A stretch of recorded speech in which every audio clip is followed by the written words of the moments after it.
കേരളത്തെ പുകഴ്ത്തിയ നിലപാട് ആവർത്തിച്ച് ശശി തരൂർ. കണക്കുകളും വസ്തുതയും വെച്ചാണ് തന്റെ ലേഖനം. അത് തെറ്റാണെന്ന് ബോധ്യപ്പെടുത്തട്ടെയെന്നും പ്രശ്നപരിഹാരം വേണ്ടത് കേരളത്തിലെ നേതാക്കൾക്കാണെന്നും ശശി തരൂർ പറഞ്ഞു. രാഹുൽ ഗാന്ധിയുമായി നടത്തിയ കൂടിക്കാഴ്ചയിലെ കാര്യങ്ങൾ പുറത്തു പറയുന്നത് ശരിയല്ലെന്നും ശശി തരൂർ.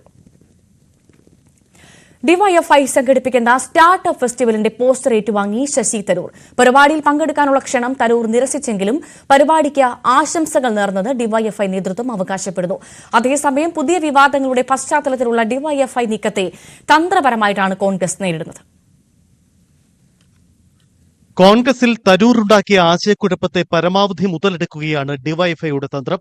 മാവോസോ എന്ന് പേരിട്ടിരിക്കുന്ന സ്റ്റാർട്ടപ്പ് ഫെസ്റ്റിവലിലേക്ക് തരൂരിന് ക്ഷണം. ഡൽഹിയിലെ വസതിയിൽ നേരിട്ടെത്തിയാണ് ഡിവൈഎഫ്ഐ നേതാക്കൾ ക്ഷണിച്ചത്. പോസ്റ്റർ ഏറ്റുവാങ്ങിയ തരൂർ ഡിവൈഎഫ്ഐ നേതാക്കൾക്കൊപ്പം ഫോട്ടോ എടുക്കാനും നിന്നുകൊടുത്തു. പരിപാടിയിൽ പങ്കെടുക്കാൻ അസൗകര്യമറിയിച്ച തരൂർ ഫെസ്റ്റിവലിന് ആശംസകൾ നേർന്നെന്ന് ഡിവൈഎഫ്ഐ നേതൃത്വം. നേരത്തെ ഏറ്റുപോയ 1-2 പരിപാടികളുണ്ട്, അപ്പൊ അതിന് കൊണ്ടുവരും എന്നാണ് അദ്ദേഹം ഇപ്പൊ പറഞ്ഞിട്ടുള്ളത്. ഞങ്ങളെ പരിപാടിയോട് ഒരു മുഖം തിരിച്ചിരുന്ന സമീപനമല്ല ഞങ്ങളോട് കാണിച്ചത്. സംസ്ഥാന സർക്കാരിനെ പുകഴ്ത്തിയ ലേഖനത്തിന് പിന്നാലെ ഡിവൈഎഫ്ഐ നേതാക്കൾക്കൊപ്പമുള്ള ചിത്രവും പുറത്തുവന്നു. സ്വാഭാവികമായും കോൺഗ്രസ് കേന്ദ്രങ്ങളിൽ വലിയ ആശയക്കുഴപ്പമുണ്ടാവണം. പക്ഷേ തന്ത്രപരമായി നീങ്ങാനാണ് കോൺഗ്രസിലെ ധാരണ. സെറ്റിൽ ചെയ്യാൻ എന്താ വല്ല യുദ്ധമുണ്ടോ? ഒരു യുദ്ധവും ഇല്ലല്ലോ. ഒരു പ്രസ്താവന നടത്തിയതിന്റെ അകത്ത് ഒരു നേരിയ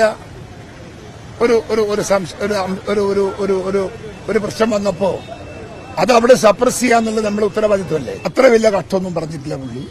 അതിന് മാത്രമുള്ള ദ്രോഹമൊന്നും അതിൽ ചെയ്തിട്ടൊന്നുമില്ല. അത് അദ്ദേഹം പോകുന്നില്ല, അതിനെപ്പറ്റി ബേജാറൊന്നും. ഇന്നലെ ഡൽഹിയിൽ തരൂർ നടത്തിയ ചർച്ചകൾക്ക് പിന്നാലെ വിവാദത്തെ കരുതലോടെ നേരിടാനാണ് കോൺഗ്രസ് നേതൃത്വത്തിൽ ഉണ്ടാക്കിയ ധാരണ.